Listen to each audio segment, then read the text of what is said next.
నెల్లూరు జిల్లా ఆత్మకూరులో వీవీప్యాట్ స్లిప్పుల కలకలం రేగింది. ప్రభుత్వ పాఠశాల ఆవరణలో భారీగా వీవీప్యాట్ స్లిప్పులు లభ్యమయ్యాయి. అయితే అవి మాక్ పోలింగ్ స్లిప్పులుగా భావిస్తున్నారు. జిల్లా కలెక్టర్ ముత్యాల రాజు విచారణ చేపట్టారు. 5% చేయాల్సి వస్తుంది. అందులో ఒక్కొక్క పిఎస్ నుంచి 1000 ఓట్లు వేయాల్సి వస్తుంది. అందులో భాగంగా చేయడం జరిగింది. అయిన తర్వాత తదుపరి మనం కాల్చడం జరుగుతుంది. కాల్చే టైంలో ఒకటే దానా గాలిలో పోవడం కానీ ఇంకోటి పోయి అది మీడియా వాళ్ళకి దొరకడం జరిగింది. కాబట్టి అది కమిషన్ సంబంధించిందే కానీ ఒరిజినల్ పోల్కు సంబంధించింది కాదు. ఒరిజినల్ సంబంధించి అన్నీ కూడా మనం చాలా జాగ్రత్తగా పోల్ బీయూసీ వీవీప్యాట్ అన్నీ కూడా స్ట్రాంగ్ రూమ్లో భద్రపరచడం జరిగింది. కాబట్టి ఇటువంటి అపోహలను కూడా అది ఏ దానికి కూడా ఉపయోగపడదు. అది కాలిపోయి అన్నీ కూడా కాల్చేసాము. కాబట్టి దయచేసి వీటిని ముగిసాల్సిన కూడా.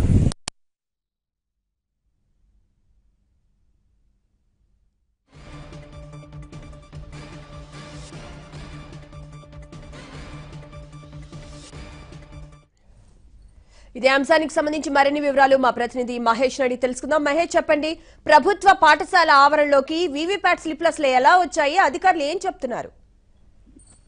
కళ్యాణి, ఈ రోజు కొద్దిసేపటి కిందట ఆత్మకూరులోని జెడ్పీఐ స్కూల్ ఆవరణలో ఈ వీవీప్యాట్ స్లిప్పులు బయటపడ్డాయి. దాదాపు ఒక 100కు పైగా ఉన్నాయి స్లిప్పులు కూడా. ఇవన్నీ కూడా రకరకాల సింబల్స్ తో ఉన్నాయి. సైకిల్, అలాగే హస్తము, ఫ్యాన్, ఇతర సింబల్స్ తో ఉన్నాయి. కాబట్టి ఇవి మాక్ పోలింగ్ సంబంధించిన స్లిప్పులుగా భావిస్తున్నారు.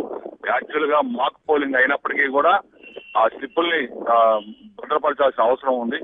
ఎన్నికలు సక్రమంగా జరగటం లేదు, పారదర్శకంగా జరగటం లేదని ఈ రోజు మన దేశవ్యాప్తంగానే కాదు ప్రపంచ వ్యాప్తంగా కూడా పెద్ద చర్చ జరుగుతుంది. ఈ వీవీప్యాడ్లు సక్రమంగా పనిచేస్తున్నాయా లేదా, ఆ చిప్స్ ఎంతవరకు నమ్మకం, వాటిల్లో ఆ వీవీప్యాడ్లో అంటే యాక్చువల్ గా ప్రజాస్వామ్య దేశంలో ప్రజలందరి తీర్పు సక్రమంగా వస్తుందా లేదా, ప్రజలు ఒకటి కోరుకుంటే మరొకటి తీర్పు వస్తుందా అనే విషయం పైన ఈ రోజు మన దేశంలోనే కాదు ప్రపంచ దేశాలన్నింటిలో కూడా పెద్ద ఎత్తున చర్చ జరుగుతూ ఉంది. ఈ క్రమంలో ఈ రోజు ఆత్మకూరులో ఈ స్లిప్లు బయటపడటం ఎన్నికల నిర్వహణ పారదర్శకంగా లేదేమో అనే అనుమానాలకి బలం చేకూర్చే విధంగా ఉంది. యాక్చువల్ గా ఒక మాక్ పోలింగ్ కానీ ఏదైనా కానీ మాక్ పోలింగ్ జరిగిన ఆ స్లిప్పులకు సంబంధించి అన్ని కూడా భద్రపరచాల్సి ఉంది. అయితే ఇక్కడ ఉన్నటువంటి సిబ్బంది అధికారులు వాటిని నిర్లక్ష్యంగా ఆ గ్రౌండ్ లో చెత్త కుప్పలో పడేసినట్టుగా తెలుస్తుంది. అక్కడ అందువల్ల ఈ స్లిప్పులు అక్కడ లభ్యమయ్యాయి. దాదాపు 100కు పైగా ఈ స్లిప్పులు ఉన్నాయి. ఇవి మాక్ పోలింగ్ స్లిప్పులేనో ముఖ్యమైనటువంటి ఎన్నికల పోలింగ్ సంబంధించినవి కావు. ఎన్నికల పోలింగ్ సంబంధించి ఎలాంటి పొరపాట్లు జరగలేదు, నిక్కచ్చిగా ఈ జిల్లాలో ఎన్నికలు నిర్వహించామని చెప్పి అధికారులు చెబుతున్నారు. ఇప్పటికే జిల్లా ఎన్నికల అధికారి జిల్లా కలెక్టర్ ఆర్ ముత్యాల రాజు విచారణ కూడా చేపట్టారు. ఎవరైతే ఆ బాధ్యులు ఉన్నారో వాళ్ళపైన చర్యలు తీసుకునే అవకాశం కూడా ఉంది. కొద్దిసేపటి కిందట ఆత్మకూరు ఆర్డీఓ చంద్రరాముడు కూడా మాట్లాడారు మీడియాతోటి. ఆయన కూడా అదే చెప్తున్నారు. యాక్చువల్ గా ఈ మాక్ పోలింగ్ సంబంధించిన స్లిప్పులుగా మేము గుర్తించాము.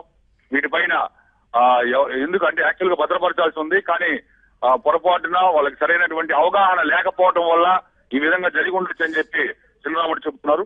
మొత్తం మీద మనం చూస్తే ఎన్నికల సిబ్బందికి అధికారులకి ఎన్నికల ముందు 2-3 రోజుల ముందు హడావుడిగా ఒక గంట శిక్షణ ఇచ్చేసి తూతూ మంత్రంగా శిక్షణ ఇవ్వడం కారణంగా కూడా చాలా మందికి సరైనటువంటి అవగాహన లేదు. ఛాలెంజింగ్ ఓటు వేస్తామని చాలా మంది ఓటర్లు పోలింగ్ స్టేషన్కి వచ్చినా కూడా ఛాలెంజింగ్ ఓటు ఏందో తెలియనటువంటి పరిస్థితి. అలాంటివి ఏవి ఉండవు అని చాలా మంది వెనక్కి పంపించేశారు. సెల్ ఫోన్ తీసుకురాకూడదనే విషయాన్ని కూడా చాలా మంది చెప్పలేదు. దాంతో సెల్ ఫోన్ తెచ్చిన వాళ్ళు ఓటు వేయకుండా వెనక్కి వెళ్ళిపోయారు. దాదాపు ఈ రోజు చూస్తే మన స్టేట్ లో ఏపీలో 80% వరకు కూడా పోలే ఎన్నికలు. అదే కానీ సక్రమంగా ఎన్నికల పోలింగ్ నిర్వహిస్తే దాదాపు 95% పైగా కూడా పోలింగ్ జరిగే అవకాశాలు ఉన్నాయి. అయితే ఆ రోజు మార్నింగ్ సరిగా ఈవీఎంలు పనిచేయలేదు, వీవీప్యాడ్లు సరిగా పనిచేయలేదు, వాటిని సరిచేసేందుకు సక్రమైనటువంటి సిబ్బంది లేరు. మొత్తం కూడా ఈసారి ఎన్నికలు గతంలో ఎన్నడూ లేని విధంగా ఈ ఎన్నికలు చాలా లోపభూయిష్టంగా జరిగాయని రాజకీయ విశ్లేషకులు విజ్ఞులు చెప్తా ఉన్నారు.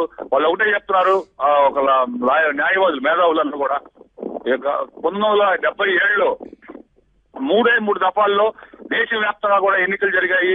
ఒకేసారి అతి తక్కువ సమయంలో అప్పట్లో స్లిప్పులు ఉండేవి, బ్యాలెట్ పేపర్లు ఉండేవి. అయినా కూడా 3 దఫాల్లో ఎన్నికలు నిర్వహించారు. కానీ ఈ రోజున పెద్ద ఎత్తున సాంకేతిక పరిజ్ఞానం అందుబాటులో ఉన్నా కూడా ఎన్నికల సంఘం చాలా సమయం పాటు దాదాపు 7 దఫాలుగా ఎన్నికలు నిర్వహించి 2 నెలల పాటు ఎన్నికల కోసం కేటాయించింది. సమయం వృధా, డబ్బు వృధా, అన్ని వృధా, అయినా కూడా సక్రమంగా నిర్వహించలేకపోయారని మేధావి వర్గాలు ఆరోపిస్తున్నాయి ఎన్నికల సంఘం మీద. ఈ వీవీప్యాట్ స్లిప్పులు అనేవి దొరకడం అనేది జిల్లాలోనే కాదు ఏపీ మొత్తం కూడా పెద్ద కాకడం సృష్టిస్తుంది. ఎన్నికలు సక్రమంగా జరిగాయా లేదా అనే అనుమానాలు పెద్ద ఎత్తున రేకెత్తిస్తున్నాయి. కళ్యాణి. Thank you Mahesh.